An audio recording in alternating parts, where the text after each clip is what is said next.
Hi,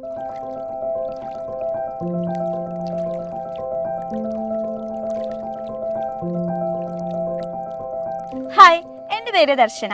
ഞാൻ കഴിഞ്ഞ വർഷത്തെ JEE മെയിൻ റിപ്പീറ്റേഴ്സ് ബാച്ചിലെ പാലാ ബ്രില്യൻറ്റിലെ സ്റ്റുഡൻ്റ് ആയിരുന്നു. അപ്പോൾ എൻ്റെ ആഗ്രഹം NIT കാലിക്കറ്റിലെ CS ഡിപ്പാർട്ട്മെൻറ്റിൽ ഒരു സീറ്റ് വാങ്ങിയെടുക്കുക എന്നുള്ളതായിരുന്നു. അപ്പോൾ എൻ്റെ ആഗ്രഹം പോലെ തന്നെ എനിക്ക് NIT കാലിക്കറ്റിലെ CS ഡിപ്പാർട്ട്മെൻറ്റിൽ ഇപ്പോൾ ഒരു സീറ്റ് ലഭിച്ചിട്ടുണ്ട്. ഇതെൻ്റെ ചേച്ചിയാണ്, അമ്മു എന്നാണ് പേര്. എനിക്ക് ഭയങ്കര ഇഷ്ടമായിരുന്ന സമയത്ത് ഞാൻ ഇവളെ എടി അമ്മൂസി എന്നൊക്കെ വിളിക്കാറുണ്ട്. കഴിഞ്ഞ വർഷം ഞാൻ എൻ്റെ ജീവിതത്തിൽ ഏറ്റവും അധികം വർക്ക് ചെയ്തിട്ടുള്ള ഒരു വർഷമായിരുന്നു. എൻ്റെ ഒരുപാട് കസിൻസിൻ്റെയൊക്കെ ഫാമിലി ഫംഗ്ഷൻസും ബർത്ത്ഡേയ്സും ഒക്കെ എനിക്ക് മിസ്സായിട്ടുണ്ടായിരുന്നു. പക്ഷെ അതൊന്നും എനിക്കിപ്പോൾ ഒരു പ്രശ്നമായിട്ട് തോന്നുന്നില്ല. കാരണം അവരെല്ലാവരും ഇപ്പോൾ എൻ്റെ ഈ ഒരു വിജയത്തിൽ ഒരുപാട് ഹാപ്പി ആയിട്ടാണ് ഇരിക്കുന്നത്. കഴിഞ്ഞ വർഷം ഞാനങ്ങനെ ഒറ്റ ക്ലാസ്സുകളും മിസ് ചെയ്തിട്ടുണ്ടായിരുന്നില്ല. അതേപോലെ തന്നെ എല്ലാ എക്സാമുകളും ഞാൻ അറ്റൻഡ് ചെയ്തിട്ടുണ്ട്. ചില സമയത്തൊക്കെ എനിക്ക് എക്സാമിൽ മാർക്കുകൾ കുറയാറുണ്ട്, സ്വാഭാവികമായിട്ടുള്ള ഒരു കാര്യമാണ്. അങ്ങനെ മാർക്ക് കുറയുമ്പോഴും ഞാൻ ഡൗൺ ആകുമ്പോഴൊക്കെ ബ്രില്യൻ്റ് തന്നെയായിരുന്നു എന്നെ കൈപിടിച്ച് മുന്നോട്ട് നയിച്ചിട്ടുണ്ടായിരുന്നത്.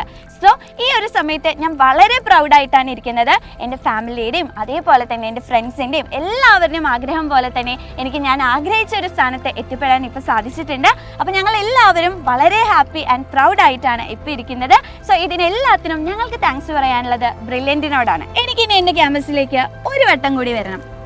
ആദ്യ ദിവസം അച്ഛൻ്റെയും അമ്മയുടെയും ചേച്ചിയുടെയൊക്കെ കൈപിടിച്ച് ടെൻഷൻ അടിച്ച് വന്നിട്ടുള്ള ഒരു ദർശനമായിട്ടല്ല, പകരം ഇവരെല്ലാവരും എൻ്റെ കൈപിടിച്ച് എൻ്റെ പേര് പറഞ്ഞ് അഭിമാനത്തോടെ ബ്രില്യൻറ്റിലേക്ക് വരണം. ഞാനും ദർശനയുടെ പോലെ വളരെ എക്സൈറ്റഡ് ആണ്. ഞാനും ദർശനയും ഞങ്ങളുടെ ഫാമിലിയും ജൂൺ 28-ാം തീയതി ബേസ് 11 കൺവെൻഷൻ സെന്ററിൽ നടക്കുന്ന വിക്ടറി ഡേക്ക് വരാൻ വേണ്ടി റെഡി ആയിട്ടിരിക്കുകയാണ്. രാവിലെ 9-നാണ് കേട്ടോ ഫംഗ്ഷൻ ആരംഭിക്കുന്നത്. അത് മാത്രല്ല, നിലയുടെ ഫുഡും കൂടി ഉണ്ടെന്നാ കേട്ടത്. പിന്നെ നമ്മളെ കുറച്ച് വൈബാക്കാൻ കുറച്ച് കൾച്ചറൽ പ്രോഗ്രാംസ് കൂടി ഉണ്ട്. 5000-ലധികം പേർ പങ്കെടുക്കുന്ന ഈ ഫംഗ്ഷനിൽ കോടിക്കണക്കിന് രൂപയുടെ സ്കോളർഷിപ്പുകൾ വിതരണം ചെയ്യുന്നുണ്ട്. കൂടാതെ കലാ സാംസ്കാരിക രാഷ്ട്രീയ രംഗത്തെ പ്രമുഖർ പങ്കെടുക്കുന്ന ഈ പ്രോഗ്രാമിൽ ഞങ്ങൾ ഉണ്ടാകും. നമുക്ക് അവിടെ വെച്ച് കാണാം.